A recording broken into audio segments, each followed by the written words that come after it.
BHRवर विश्वास ठेवणाऱ्या ठेवीदारांनो नमस्कार। मी आपल्या पैशाची मोल जाणतो। आपण BHRमध्ये जी ठेव ठेवली ती मी वेळेवर आपल्याला देऊ नाही शकलो याचं मला खेद आहे। सहकार खात्याने एकतर्फी चुकीचा रिपोर्ट दिला, मीडियाने व प्रसार माध्यमाने त्याचे भांडवल केले, त्यामुळे ठेवीदारामध्ये गैरसमज पसरला। अशा वातावरणामुळे काय घडू शकते, संस्थेला कसं अग्निपरीक्षा द्यावी लागते हे आपण पाहत आहोत। मी आपल्याला एकच गोष्ट सांगू शकतो की आपलं BHRवर जे विश्वास आहे त्याला मी तडा जाऊ देणार नाही। ठेवीदारांनो एक गोष्ट लक्षात घ्या, BHR आज आर्थिकदृष्ट्या भक्कम आहे। संस्थेची सहमालकीची 150 कोटीची प्रॉपर्टी आहे।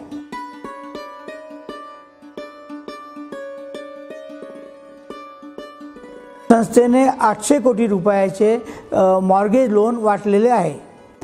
संस्थेने त्यासाठी 2100 कोटीचे तारण घेतलेले आहे।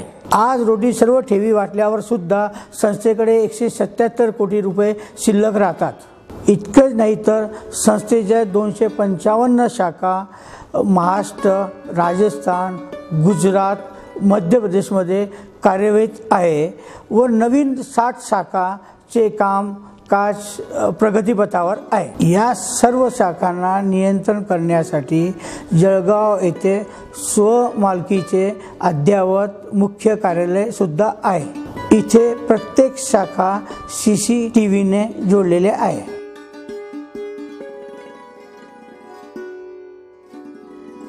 दिलेल्या कर्जाची प्रत्येक फाईल ही रेकॉर्ड रूममध्ये सुरक्षित आहे, त्यामुळे संस्थेला कर्ज वसुली करायला कोणतीही अडचण येणार नाही। अनेक मान्यवरांनी संस्थेच्या कार्यपद्धतीला उत्तमतेची पावती दिली आहे। साधारणतः 3-4 वर्ष झालं सहकार खातं माझ्याकडे।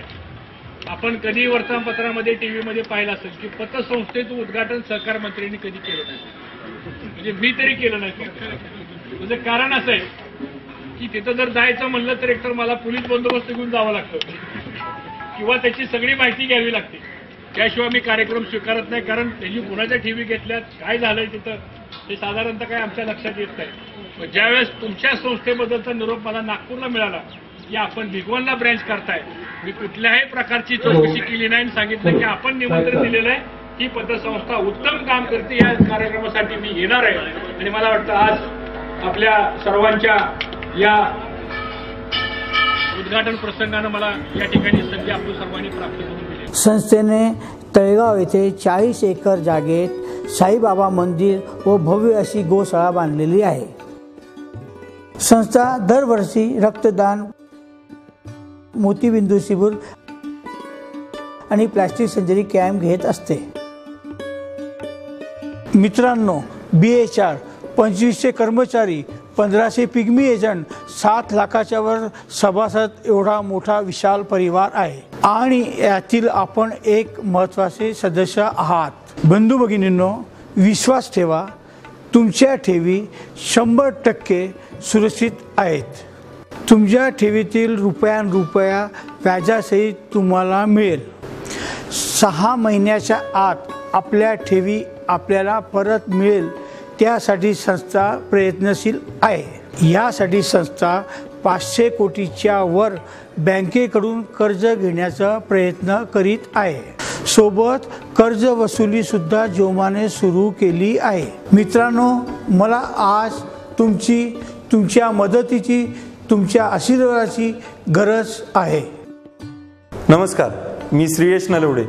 मी सर्व कर्मचाऱ्यांतर्फे आपणास एक विनंती करतो की आम्ही सर्व कर्मचारी कालही BHR मध्ये होतो, आजही BHR मध्ये आहे आणि भविष्यातही BHR मध्ये असणार आहे। BHR तुमची आमची सर्वांची आहे। या ठिकाणी आम्ही सर्व कॉन्फिडन्सली या कारणासाठी आहे की वस्तुस्थिती आम्हाला काय ते माहिती आहे। सहकार खात्याने खोटा रिपोर्ट प्रसार माध्यमांना दिला व त्यामुळे ग्राहकांमध्ये गैरसमज पसरला। एवढे असूनही आम्ही भारतातील 2500 कर्मचारी BHRच्या सोबत आहोत आणि आम्हाला पूर्ण विश्वास आहे की येणाऱ्या काळामध्ये BHR भारतातील नंबर 1 ची पतसंस्था बनेल आणि आम्ही आमच्या कष्टाने आणि तुमच्यासारख्या ठेवीदारांच्या आशीर्वादाने आम्ही तिला बनवून दाखवू। माझे BHR बँकेमध्ये पिग्मी अकाउंट कलेक्शनचं काम होतं. माझे 25 लाख रुपये पिग्मी अकाउंटमध्ये होते सगळ्या गिरायकांचे. ते मला संपूर्ण चेकद्वारे मला मिळालेले आहेत व माझे डिपॉझिट मला मिळेल लवकरात लवकर अशी मला आशा आहे. आणि अंकलजीशी माझं व्यवस्थित बोलणं वगैरे झालेलं आहे या बाऱ्यामध्ये.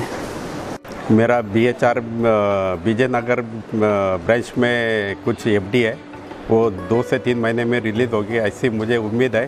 और मैं पूरा विश्वास करता हूँ कि 2 से 3 महीने में मेरा रिफंड हो जाएगा सब FD का. BHR जिंदाबाद जिंदाबाद, BHR जिंदाबाद जिंदाबाद, BHR जिंदाबाद जिंदाबाद.